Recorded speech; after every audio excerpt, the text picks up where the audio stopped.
Welcome to One Tired Teacher, episode 259.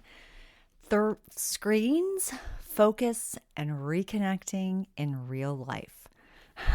So today we were talking about device-free moments. We're talking about taking our screens, putting them away, and focusing on real life connections. So, welcome back. We've made it to about mid-September, kind of a little bit, yeah. And if your students are already showing signs of screen fatigue, low focus, or difficulty staying present, I see you. Today, we're diving into helping kids reconnect in real life with themselves, their classmates, and their learning. Because digital distractions are real, but so is the opportunity to build better habits. Let's get started.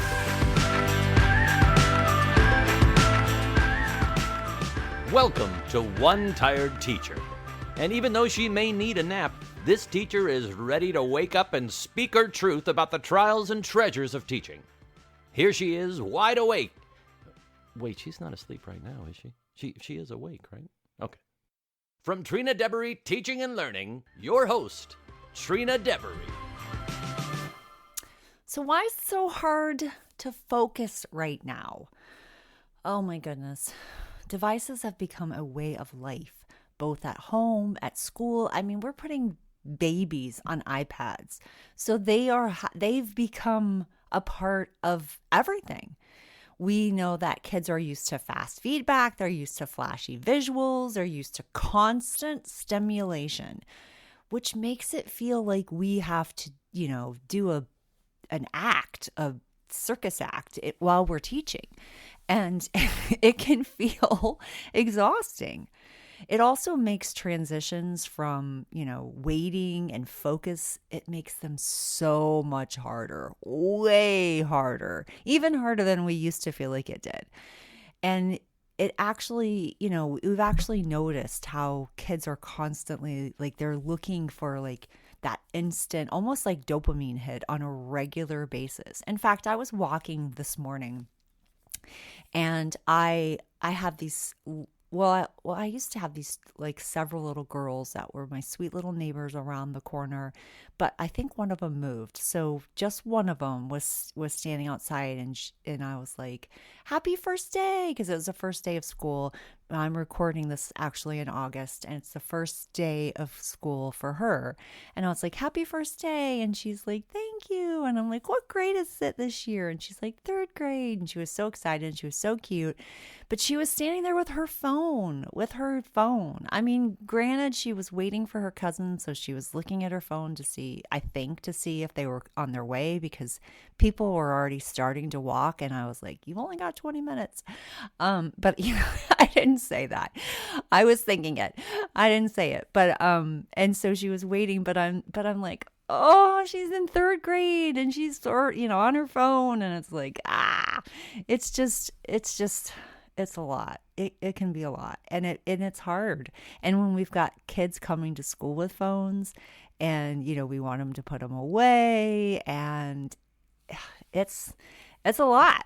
All right, so we know that we want to teaching. Sometimes it feels like a life skill. So first of all, focus isn't automatic. It's taught, it's practiced, it's modeled, and we have to do the same. When if we're in our classrooms constantly checking our phones, we are actually showing them. Sorry about that.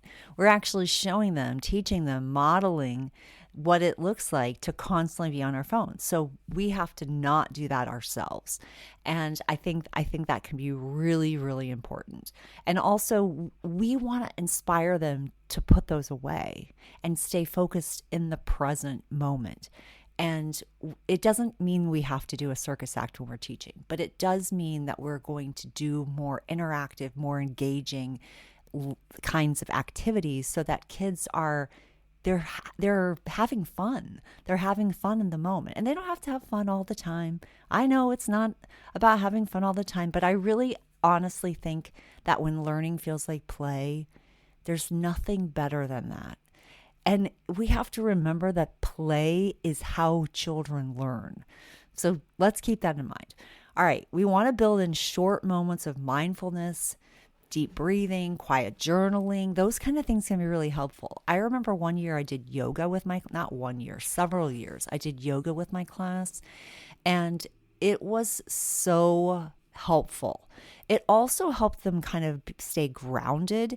And I remember we did yoga before we did the Stanford 10 when I was teaching second grade, and we did yoga before that test, and everybody was calm, cool, collected. It can be really helpful. So I'm all about bringing yoga back into the classroom, even if you just do a few postures. I actually have a resource on TPT, Trina Debery Teaching and Learning. I've just remembered it. That has like little yoga cards, and which makes it really easy to incorporate into your classroom. I think I still have that. It's I always thought it was so cute. Nobody really buys it, just to be honest with you. So, but I'm like, I would totally use this in my classroom. And I found the cutest little yoga clip art. Anyway, give kids language to describe how they feel when they're tuned in versus when they're distracted. So sometimes even that metacognitive piece where we actually have kids reflect upon that, what it feels like to be like really tuned in and listening and paying attention and being present in the moment versus like feeling like their brain is going in a bunch of different directions. And then we want to model what this looks like to be device free and fully present.